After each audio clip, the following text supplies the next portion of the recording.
Faites-vous confiance aux courtiers immobiliers? Je n'ai parlé un peu ce matin à l'émission d'Alex Dubé, tu étais là, Isabelle, et puis on a mis un peu le feu aux poudres ou le pavé dans la mare, comme le disait Alexandre, avec cette sortie d'un maintenant ex-courtier immobilier, Rémi Chapado, qui était courtier sous la bannière Remax dans la région de Gatineau jusqu'à la fin de la semaine dernière. Rémi Chapado est avec nous aujourd'hui. Bonjour Rémi. Bonjour, ça va bien? Très bien, merci beaucoup d'être avec nous. Écoutez, c'est un sujet qui, va se le dire, fait couler beaucoup d'encre là, ces dernières heures, derniers jours, puis c'est un peu à votre initiative, j'ai envie de dire. C'est un sujet qui revient dans l'actualité, j'ai l'impression, souvent, hein, la rémunération des courtiers, surtout en lien avec la question de l'abordabilité du logement, avec l'augmentation rapide du prix des logements au Québec. Comment est-ce que vous expliquez justement que c'est un sujet qui soit à la fois souvent dans l'actualité et où rien ne change finalement là, depuis plus d'une décennie? Ben, c'est comme dans n'importe quoi, pour que quelque chose change, ça prend une volonté politique de changer les choses. Et ça fait longtemps qu'il n'y a pas eu de volonté politique de changer les choses au Québec. J'espère, avec la campagne électorale qui s'en vient, que le nouveau gouvernement va prendre note. Je pense qu'il y a un mouvement de fond qui est en train de s'organiser ou qui est en train d'obtenir la voix dont ils ont besoin pour essentiellement être entendus au niveau gouvernemental. Parce que sans l'apport gouvernemental, le changement ne viendra pas de l'intérieur. Mais, Monsieur J'ai Chapado, essayé d'en parler. Pardon. Oui, allez-y. J'ai essayé d'en parler, j'ai essayé de créer la discussion, puis avec les résultats qu'on connaît. Donc, il y a très peu d'intérêt pour l'introspection à l'intérieur du courtage immobilier. Bon, vous, là, ramenons-nous à la base. Vous étiez courtier immobilier. Vous avez essayé de mentionner que le pourcentage qu'ont les courtiers immobiliers avec la hausse des propriétés n'avait pas de bon sens. C'est un peu ça, là, la base, où vous n'aviez pas le droit de parler de ça. Ben voilà. Comme j'ai réalisé à un moment donné que les coûts du courtage immobilier avaient augmenté de 80. Au moment où j'ai fait mes calculs, maintenant, on est à 96 %. À l'automne dernier, on était à 90 %. Donc, ça, c'est 4 fois, c'est 4 fois plus vite que l'inflation. Mm. Donc, en fait, c'est pas compliqué. On charge un pourcentage de la valeur des maisons. La valeur des maisons a explosé. Donc, les coûts de courtage ont explosé. Donc, une maison, par exemple, d'1,6 million, vous obtiendrez 80 000, par exemple, en frais de courtage. C'est ça. Et ça, vous le déplorez, mais on ne vous a pas entendu, au fait. Vous n'aviez pas le droit de parler de ça. Non, pas du tout. On m'a carrément interdit de le faire. On m'a sommé de retirer mes publications sur les réseaux sociaux et on m'a carrément dit n'en faites plus.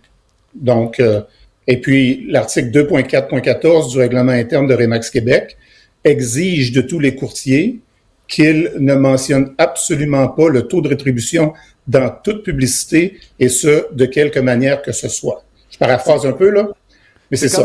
C'est quand même un peu particulier, puis je rappelle la question, là, est-ce que vous avez toujours confiance envers les courtiers immobiliers? Est-ce que les courtiers prennent une trop grosse commission sur le vente, une trop grosse rétribution?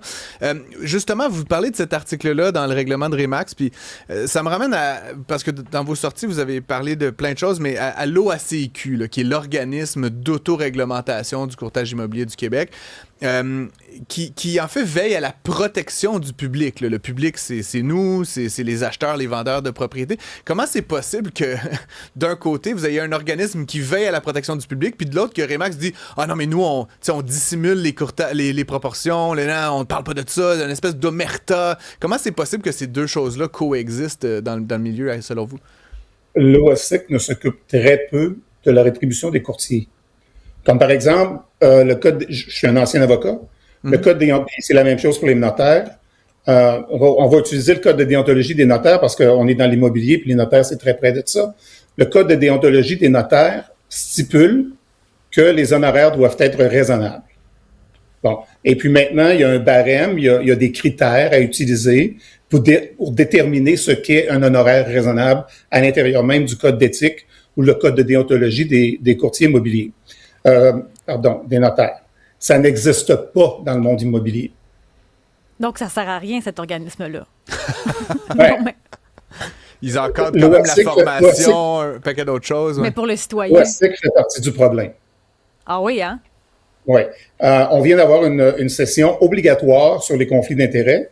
L'OASIC est très, très, très, très bonne pour voir des conflits d'intérêts partout, particulièrement où il n'en existe pas, mais absolument inutile pour voir ceux qui existent vraiment. Comme par exemple, le vendeur qui est obligé de payer le courtier de l'acheteur. Le courtier de l'acheteur avec contrat de courtage, et c'est souvent la norme, est obligé de représenter exclusivement les intérêts de son acheteur. Mais pourtant, c'est le vendeur qui le paye. Est-ce qu'on pourrait apporter des solutions à ça? Parce qu'effectivement, Francis en parlait ce matin, c'est un point qui n'a pas de bon sens. Est-ce qu'on pourrait changer ça éventuellement? Est-ce qu'il y a des solutions? Il y a des solutions, mais ça va prendre énormément de courage politique pour le faire parce que le lobby de l'immobilier est extrêmement puissant. Une des façons de le faire, c'est d'interdire carrément le partage de rétribution entre courtier-vendeur, courtier-acheteur. Ce qui veut dire que le courtier de l'acheteur devra vendre ses services, justifier sa valeur à son acheteur et ensuite être rétribué par son acheteur. Et puis, il y a plein de modèles qui peuvent être mis en place. Ça peut rester un pourcentage du prix de vente, sauf que c'est pas le vendeur qui va le payer. Ça peut être, comme par exemple, ce matin, on me donnait l'exemple, oui, mais on travaille avec des acheteurs, des fois ça prend 26 visites, 27 visites avant d'en arriver à une vente. Oui, mais mon vendeur, à moi, il n'est pas responsable des 26 visites qui ont échoué. Pourquoi c'est lui qu'il faut qu'il paye pour toute la machine? Pourquoi c'est pas l'acheteur qui devrait compenser son courtier pour chacune des visites manquées? Ça peut être 125 $ la visite. On pourrait imaginer effectivement une rémunération fixe. C'est 10 000, vers une maison, c'est 10 000. La mienne était fixe. Ouais, la mienne était fixe et on a ri de moi. Donc. J'aimerais vous entendre sur un sujet. J'en ai parlé avec Mario Dumont là, ce matin dans la salle des nouvelles qui me disait, lui, ce qui le fait plus boquer là, sur le courtage immobilier en général, c'est l'histoire de la surenchère. Là. Puis vous parliez de manque de transparence sur les rétributions. Il y a aussi ça. Puis ça, moi, comme économiste, ça me met hors de moi cette idée qu'on fait faire de la surenchère sans dévoiler les montants sur lesquels on renchérit. Donc, possiblement que moi, j'offre 5 000, puis 10 000, puis 15 000 de plus. Puis il y a juste moi qui surenchérit. Je ne sais pas qu'offre l'autre personne.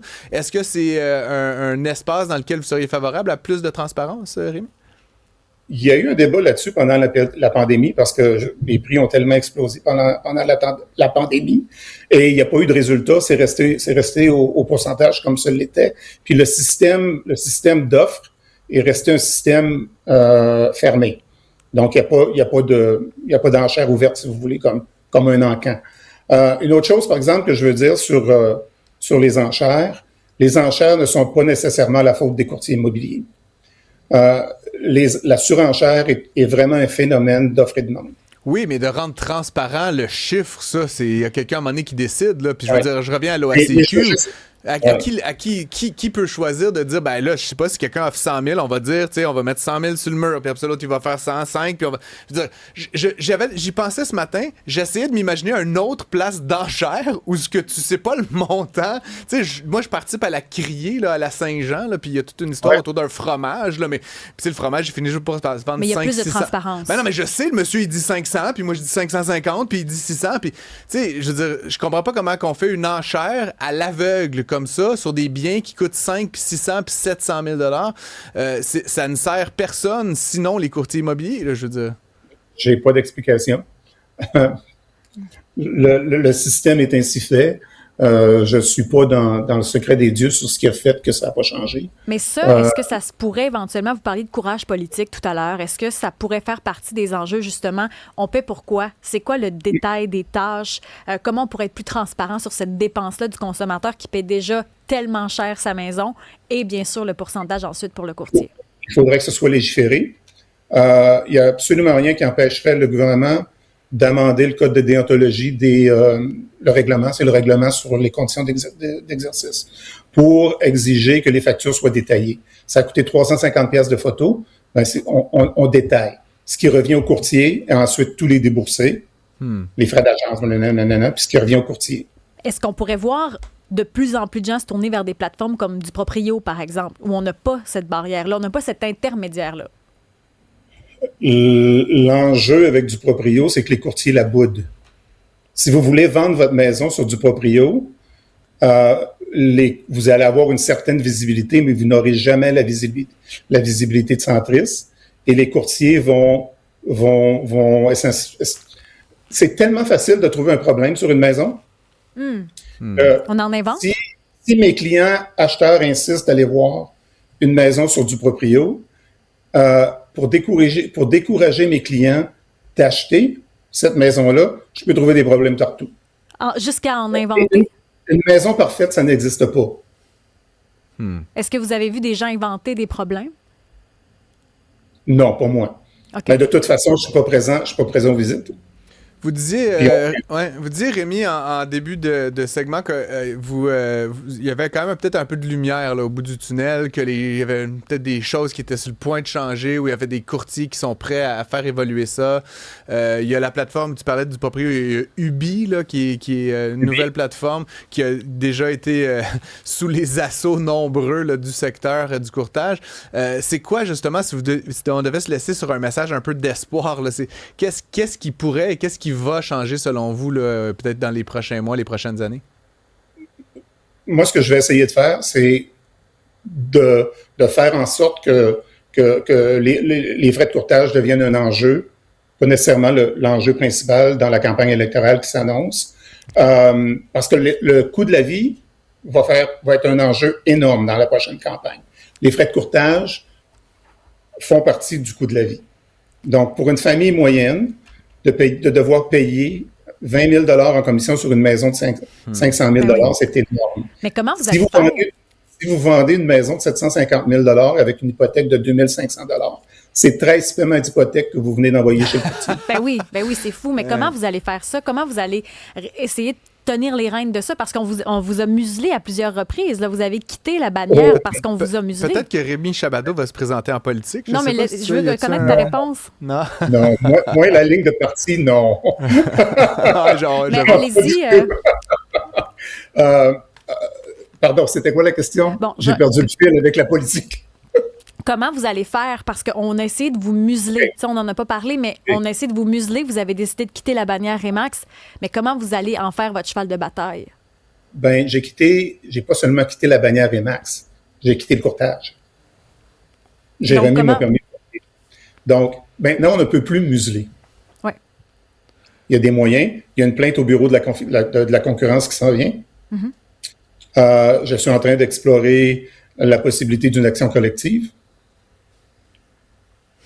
Ça, c'est des mesures concrètes imminentes. Là. Et rappelons qu'aux États-Unis, il y a un précédent qui avait... Il y a un précédent énorme aux États-Unis. Il y en a 2 au Canada. Il n'y a encore rien au Québec. C'est vrai. Et puis, selon mes calculs,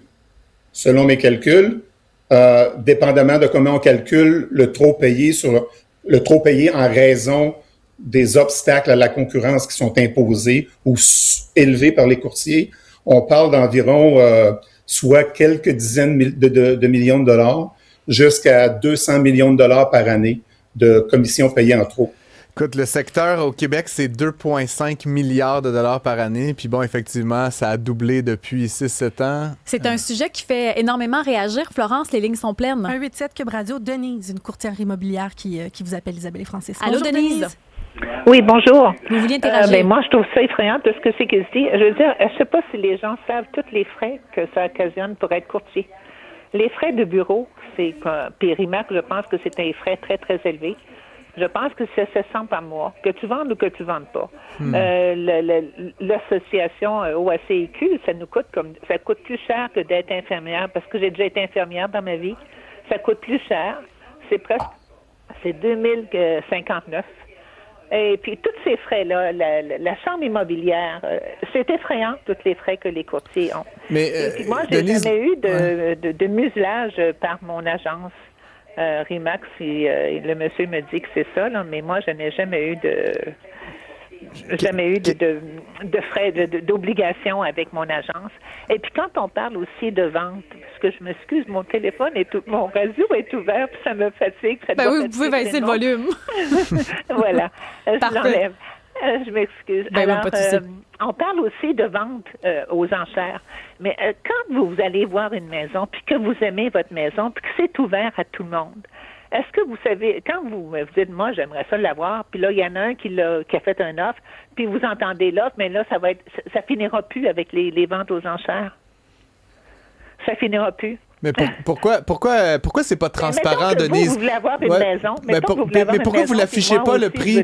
Pourquoi il n'est pas transparent pour tout le monde, le prix, mettons? Pourquoi il n'y aurait pas une plateforme, là, ça serait pas très long à coder, j'imagine, là, où on dit voici la valeur qui est demandée, puis là, les gens ils peuvent inscrire des offres, puis c'est visible pour tout le monde, puis si c'est 550, l'autre il dit 555, 560, puis à un moment donné, le plus gros bidder gagne. Là, en ce moment, c'est à l'aveugle. Ça va s'arrêter à 800 000. Peut-être, mais ça sera le juste prix. Là, en ce moment, je ne sais pas quel est le prix qu'offrent les autres. Fait que c'est à l'avantage. Le courtier non plus. Hein. Le courtier, moi, je veux dire, si moi, je vends la maison, puis je sais que j'ai 4 offres, puis 550 000, mettons, que quelqu'un m'appelle, qu'un courtier m'appelle, je peux pas divulguer les offres que j'ai. Parce que faut être aussi, je veux dire, je peux pas dire que j'ai eu la dernière offre que j'ai eue était 550 000. Parce qu'à ce moment-là, vous allez offrir 555 000. Ben, c'est le principe d'une enchère. L'autre a eu 555 000, mais là, déjà, 560 000. Comprenez-vous? Mais qu'est-ce que ça vous fait quand on dit que les gens perdent confiance finalement en votre métier? Ça me fait tellement de peine. Pourquoi? Ça me fait tellement de peine. Puis à quoi ça sert aujourd'hui, cet intermédiaire-là, le plus-value aujourd'hui pour un consommateur d'avoir un courtier immobilier? Le courtier travaille vraiment pour son client. Je vous le dis, là, pour avoir été infirmière, c'est plus dur que d'être infirmière. Ah oui? C'est très émotif. C'est votre argent. Vous voulez travailler pour votre client. Vous voulez qu'il soit heureux. Moi, quand je rencontre mes clients, là, je vous le dis, j'ai pas honte parce que j'ai tout donné.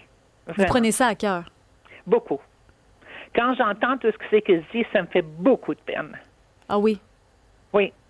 Est-ce que vous trouvez qu'on va trop loin quand on dit que les courtiers, justement, la cote, est-ce que vous seriez prête à revoir ça, justement, le pourcentage qu'obtiennent les courtiers lors d'une vente? Il faudrait que tout soit englobé en ce moment-là. Les prix des bureaux, les prix que les courtiers payent au bureau, les prix que l'OACQ charge, 2000 quelque chose, je vous dis, c'est plus cher que d'être infirmière avec notre licence d'infirmière. Vous êtes courtière depuis combien de temps, Denise? Je suis intéressée. 21 ans. 21 ans. Et quand on dit que, par exemple, la valeur des propriétés a pratiquement doublé là, depuis 6-7 ans, donc la commission, la rétribution a doublé, vous trouvez ça normal? Tout a doublé. Au niveau de la banque, comment est-ce que au niveau hypothèque, comment est-ce que c'est? Vous voulez faire des rénovations avec les travaux. Moi, j'ai demandé pour faire un deck, là, je vous le dis, là, j'ai failli tomber sur la tête, là. 70 000 pour refaire mon deck. Mais voyons donc. Je veux dire, l'argent, on ne le trouve pas en dessous des roches, là. On va peut-être... merci beaucoup, Denise. Et je rappelle que les auditeurs peuvent nous appeler, puis que vous soyez un expert ou un client. Je pense que c'est pas la dernière fois qu'on parle de ça, Isabelle, de toute façon. Non, mais c'est un sujet qui est sensible. Est-ce que Rémi est toujours avec nous? Oui. Rémi, un petit mot là, pour conclure tout ça. Quand vous entendez les propos de notre plus récente auditrice, là, qu'est-ce que vous pensez de tout ça? Il y a énormément de courtiers qui sont très intègres. Je ne le nie pas, je ne l'ai jamais nié. Mais si vous regardez les 3 articles de la presse, quand on dit que le courtier travaille toujours pour son client, allez voir les citations qui sont incluses des courtiers qui disent, si tu offres moins, on n'amènera pas nos clients. C'est comme ça que ça marche. C'est documenté, c'est partout comme ça. C'est terrible. Oui, c'est épouvantable. C'est tout à fait épouvantable. Quand madame dit que les frais sont énormes, ça coûte cher, c'est vrai. Mes frais de bannière, c'était 400 $ par mois, que je vende ou que je ne vende pas, plus 15 % par transaction, qui est calculé, c'est 15 % de la commission. Mais là, il y a un plafond à ça qui est 20 000 $. Donc, 3 transactions, puis on a fait nos frais pour l'année, là. Monsieur Chapadeau, merci beaucoup d'avoir été avec nous à l'émission. Rémi Chapadeau, ex-courtier immobilier chez Remax. En tout cas, j'ai l'impression que ce sujet-là va continuer de faire réagir. Est-ce que ça pourrait être un point lors de la prochaine campagne électorale aussi? Visiblement, ça touche tout le monde. L'accès à la propriété est devenu très difficile. Il va falloir trouver des moyens de se tirer de ce pétrin.